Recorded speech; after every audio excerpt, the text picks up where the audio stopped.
It's amazing how sometimes, the smallest things tell the biggest stories. Take, for example, a tiny silver-colored coin, the humble United States dime. It's light, it's small, and it's usually tossed in jars or forgotten at the bottom of pockets. But what if I told you that one particular dime, struck in 1967, could be worth far more than you ever imagined? That a coin most people wouldn't look at twice could carry a hidden value of $152? This is not a myth or urban legend, it's the fascinating story of the 1967 US one dime. Let's rewind for a moment. The year is 1967. The world is changing rapidly. In America, the Vietnam War rages on, protest movements grow louder, civil rights battles are reshaping society, and new music from artists like the Beatles, Jimi Hendrix, and Aretha Franklin fills the airwaves. In the midst of all this cultural and political upheaval, the U.S. Mint quietly continues its job, producing coins for a growing economy. No fanfare, no headlines, just day in and day out minting of money. And among the millions of coins produced that year was the 1967 Roosevelt dime. His image had replaced the winged Liberty head, or Mercury, dime, the year after his death. It was a fitting tribute, not only for his leadership but also for his association with the March of Dimes, a campaign to fight polio, a disease he had battled personally. In fact, if you look closely, you'll notice something missing: there's no mint mark. That's right. Normally, coins bear a small letter indicating which mint facility they came from, D for Denver, S for San Francisco, or nothing for Philadelphia. But in 1965, the U.S. Mint temporarily removed mint marks from all coins. Why? To combat coin hoarding, and that brings us to the real story, the reason why a 1967 dime, worth just 10 cents on paper, can fetch up to $152 today. It's all about the details. The devil is truly in the details when it comes to coin collecting. One major factor is condition. The overwhelming majority of 1967 dimes have lived rough lives, clanging in cash registers, sitting in parking meters, getting scratched and worn. But a very small number escaped that fate. These are the coins that were never circulated.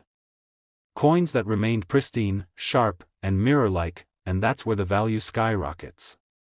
A standard 1967 dime in worn condition? Still worth 10 cents. Maybe $1 or $2 if it's in nice shape. But a top-grade example, especially with a cameo or deep cameo finish. That's the magic. That's where collectors get excited.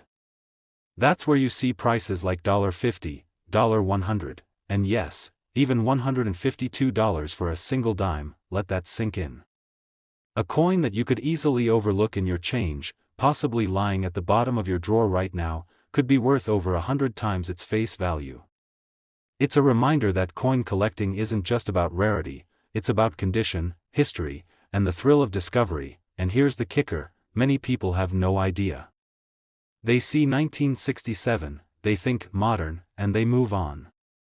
They don't realize that this year was a turning point in U.S. coinage.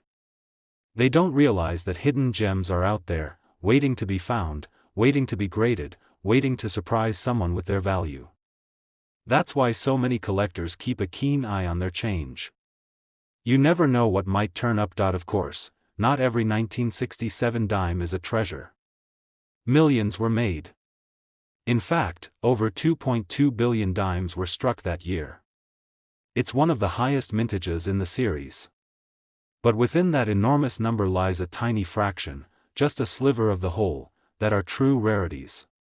Whether they're high-grade SMS coins, or error coins with double strikes, off-center images, or die breaks, those are the coins that can transform 10 cents into something truly special. And because 1967 lacked mint marks, it's harder to categorize or trace these errors, making them even more mysterious.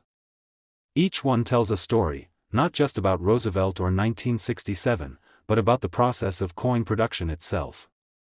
These tiny flaws, often invisible to the casual observer, can be golden opportunities for the watchful collector. Collectors, historians, and enthusiasts aren't just hunting for valuable coins, they're preserving pieces of the past. That's what gives a dime its magic. That's what transforms it from pocket change into a prized possession. So the next time you see a dime, don't dismiss it. Flip it over. Look at the date. Examine the surfaces. You never know what secrets it might hold. It might be tarnished and worn, or it might gleam with a shine that sets it apart.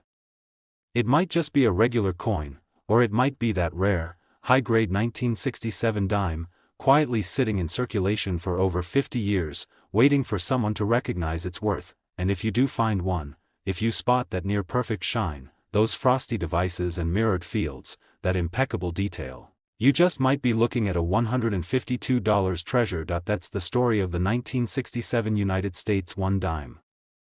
A coin born during a time of change, carrying more than just Roosevelt's image. It carries mystery. It carries value. And it carries the incredible possibility that even the smallest things can hold the biggest surprises. In the world of coin collecting, where stories are minted into metal and history lies hidden in plain sight, there exists a seemingly ordinary coin that once passed from hand to hand with barely a second glance. A coin most people wouldn't think twice about. A coin you might have spent on a vending machine soda or dropped into a parking meter without hesitation.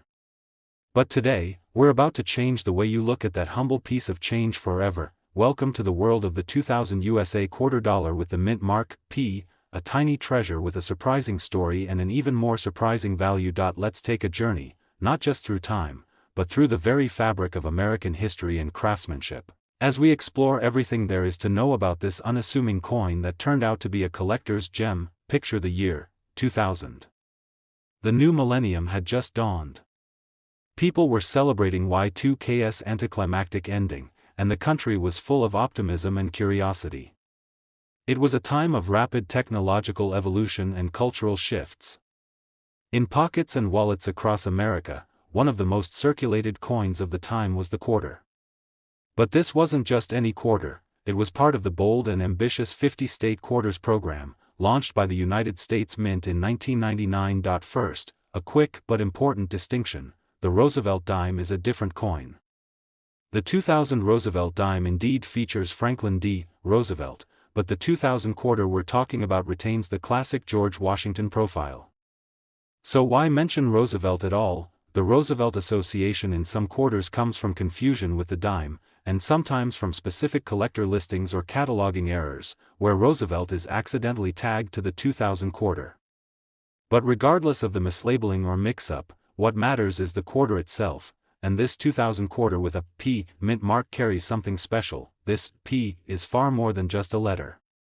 It's a geographical marker, a symbol of origin. It tells us that this coin was minted at the Philadelphia Mint, one of the most historic and prolific minting facilities in the country. The Philadelphia Mint has been striking coins since 1792, and in the year 2000, it was responsible for churning out hundreds of millions of quarters. But not all coins are created equal. The reverse of the coin is where things get interesting. As part of the 50-state quarters program, each quarter released between 1999 and 2008 featured a unique design celebrating one of the U.S. states. This diversity of design is one reason why collectors were drawn to quarters minted during this era. But it wasn't just the design that mattered, it was the condition, the rarity, and the subtle anomalies that could turn a 25-cent coin into a $152 marvel. But let's focus on one of the most fascinating aspects of this particular coin, its minting quirks. Now, you may ask, how did a coin like this become valued at $152? Well, the coin in question likely checks several boxes. First, it was likely graded by a professional coin grading service, such as PCGS or NGC, which confirmed its high quality. Second, it might feature a mint error, such as a double die or a misaligned strike. Third, and perhaps most importantly, it's in demand among collectors seeking to complete their state quarter collection in top condition. But there's more. Over time, certain coins gain a reputation. Stories circulate among collectors, forums light up with chatter, and specific coins develop a mystique. The 2000 P quarter with high-grade features or errors has become one such coin. It's no longer just a piece of metal, it's a piece of a story, a tiny artifact of a moment in time. Collectors love stories. They don't just collect for the metal, they collect for the history, the oddities, the chase. And this quarter provides all of that in a neat, 5.67-gram copper-nickel package. So, what should you look for if you're hoping to find one of these rare quarters? Start by checking the mint mark. Look just to the right of Washington's ponytail on the obverse side. If you see a small P, you've got a Philadelphia minted quarter. Next, examine the reverse side. Is the design crisp? Are all the details clear? Hold it under a light and look for unusual doubling in the letters or numbers. Check the edges for signs of uneven cuts or ridges. If it looks unusually well preserved, or if it just feels different, it may be worth having it appraised or graded. Now, let's talk about value. Most 2000 P quarters are worth exactly 25 cents. That's their face value, and they'll remain spendable for the foreseeable future. But among those millions, a few rise to the top. If the coin features a notable error or unique die variety, its value can jump significantly. And yes, one such 2000 P quarter, in exceptional condition with the right combination of features, has been sold or appraised at a value of $152. Let that sink in. A coin that once bought a gumball or sat idle in a cashier's drawer is now commanding the kind of price you'd expect from a rare antique. This is the magic of numismatics, and who knows? Maybe your next trip to the store, or the change rattling in your car's cup holder, contains a 2000 P quarter with a story just waiting to be told. So, what started as just another coin in the stream of commerce becomes something else entirely, a marker of time, a work of art, and, yes, a collector's prize worth $152. When you think about American coins, you probably picture them as everyday objects, something you grab from your pocket, use to buy a coffee, or maybe find loose in your couch cushions. But behind those tiny metal discs lies a world of history, artistry, and sometimes, surprising value. Today, we're diving deep into one such coin, the 1980 Roosevelt dime with the mint mark P.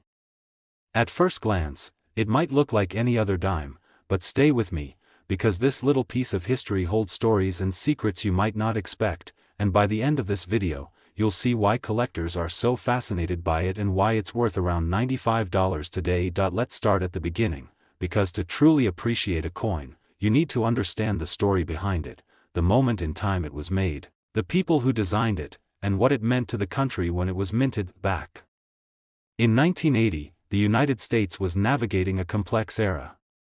The country was shaking off the economic challenges of the 70s, inflation was still a concern, and the Cold War cast its shadow over everyday life. In the world of coins, the Roosevelt dime had been a staple since 1946, created to honor one of the nation's most beloved presidents, Franklin Delano Roosevelt. But why Roosevelt?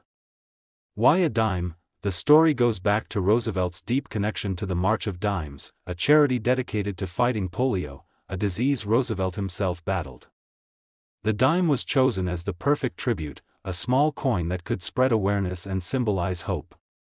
So, from the mid-40s onward, the Roosevelt dime became not just a piece of currency but a reminder of resilience and compassion. On the back, or reverse, you find the torch of liberty, flanked by an olive branch and an oak branch, symbols of peace and strength.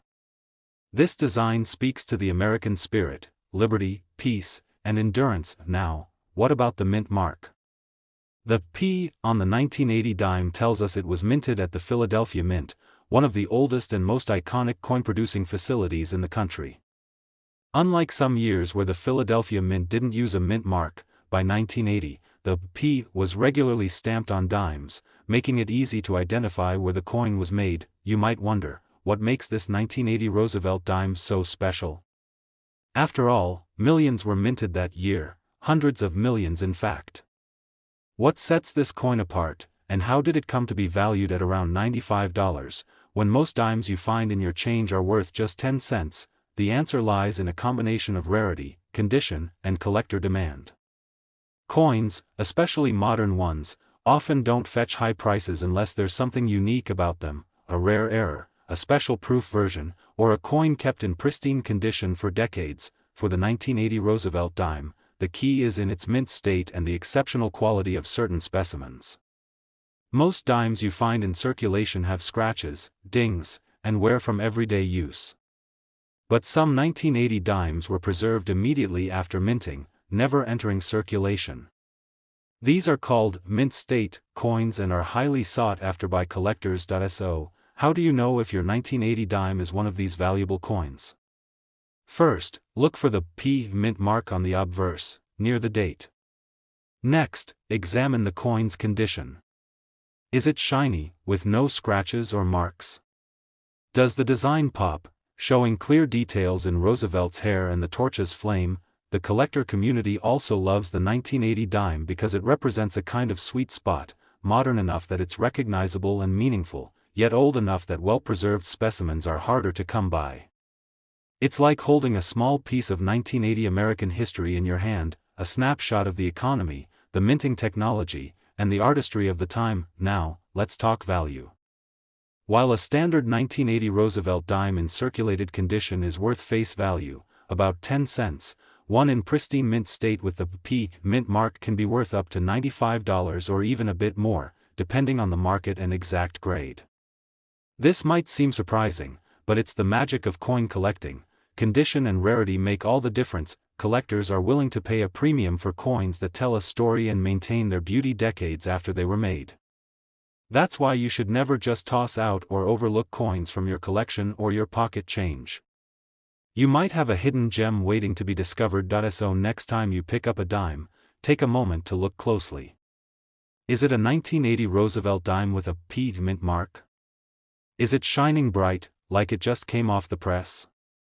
If so, you might just be holding a coin worth much more than you think, a piece of history, art, and value all rolled into one small, silver disc. Thanks for joining me on this journey through the fascinating world of the 1980 USA Roosevelt dime P. If you enjoyed this deep dive and want more stories about coins, their history, and hidden values, don't forget to like, subscribe, and hit the notification bell. And if you've got a coin you're curious about, drop a comment below. I'd love to help you uncover its story. Until next time, keep collecting, keep discovering, and remember, sometimes, the smallest things carry the biggest stories.